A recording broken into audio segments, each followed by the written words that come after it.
A day in a life of a stay-at-home mom dito sa Pilipinas with a 3 years old baby boy. Hi guys! Kamusta? So, welcome to another video. At ayan, kain tayo ng rambutan. So, ito pala yung rambutan guys. Ayan. Ipil lang natin siya. Then, kainin yung kanyang laman. Then, may buto yan siya guys ha. So, ayan. Kain tayo guys. So, sobrang tamis nito guys. Ayan.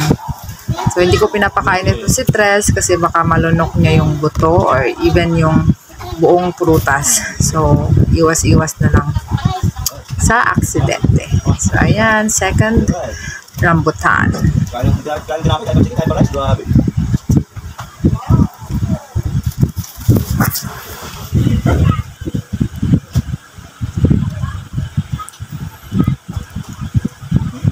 Sobrang init guys. Tingnan niyo, pinagpapawisan na yung mukha ko.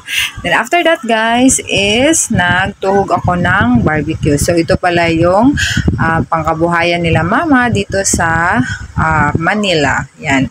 Nagbebenta sila ng barbecue. So marunong ako magtuhog ng barbecue guys. Kasi nga nung nag-work ako doon sa tita ko sa Digos. Ayan.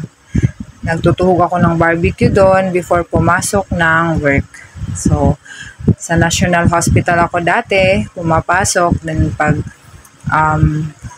shift ko is hapon pa or panggabi, yan, nagtutuhog muna kami kasama ang aking mga pinsan. So, ayan, kaya marunong ako magtuhog ng barbecue. Dahil doon guys, free ang aking accommodation at ang aking pagkain. So, yung sinasahod ko dati sa National Hospital is 8,000 per month. So, ayan. Ano ko na yon? Buo ko na yung nare-receive kasi nga free ako nung accommodation at saka pagkain. Kaya thank you so much and I'm really grateful kasi na-experience ko din yon. And instrumento ni God para ma-less yung expenses ko. Ayan. Thank you, Ate Maricel. And shout out to Suling. Hi, Goy. Ayan. Yan yung mga kasama ko dati. Sa Santos, Lechon Manok, and Barbecue located at Digos City. Sikat yan sa Digos guys kasi sobrang sarap ng barbecue nila. And parang same sila nitong kay mama. Masarap talaga itong kay mama. Tapos nauubos to guys sa isang araw. Ayan. And then guys, kinahaponan ay pumunta kami ng park ng aking anak. Inside, yes. Help. Open. Ayan, start na ng playtime ni Tres. So, ayan, may kalaro siya, si Kuya, 6 years old yan siya.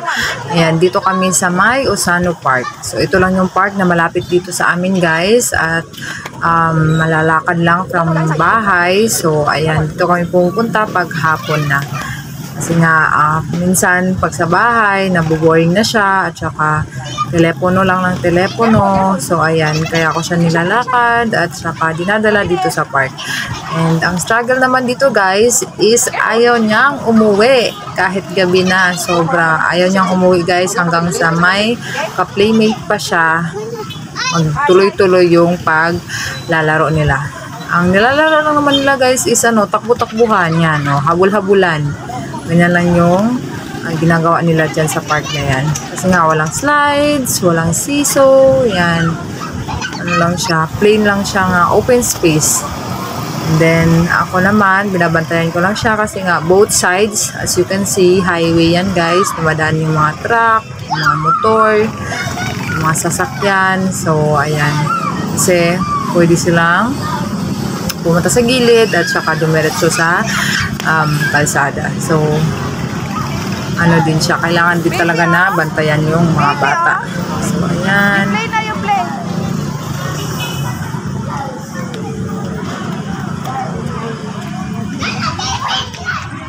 You play with oh. Kuya, wag hilahin.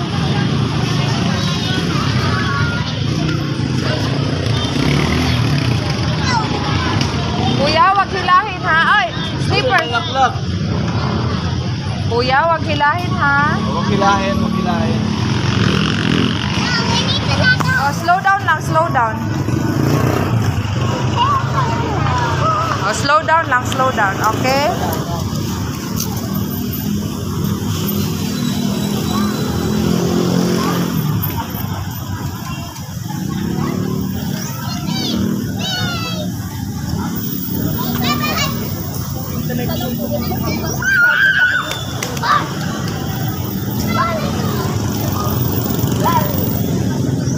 So guys, ayan, naglalakad na kami ito pa uwi and then nakita niya yung itong e-bike na to. Kaya yan, pumunta na naman siya dyan, umakyat na naman. Hindi pa enough yung paglalaro niya sa park. Yan, gusto pa niyang maglaro dyan. Buti na lang, walang tao at saka hindi kami pinagalitan. Kasi nga, nakita lang yan to sa daan. And then after that, ayan, nag-tricycle kami, papunta dun sa kanto, papunta sa looban sa amin. So, yung tricycle namin kasi sinasabi niya gusto niya mag-broom-broom. Ayan. So, hawak na yung pamasahe namin. So, ayan. Kanto na kami. Ayan. Maglalakad na kami papunta sa aming bahay. So, ayan guys. Ang routine ni Tres pag hapon. Ang park.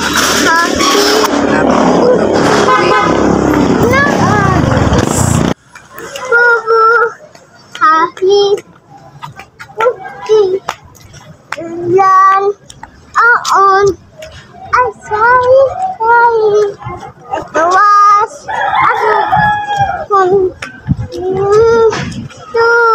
Oh, let's go banana na. no do And then, nandito na kami sa bahay guys. And naubos na yung tinuog ko kanina. So, nagtuog ulit ako ngayon.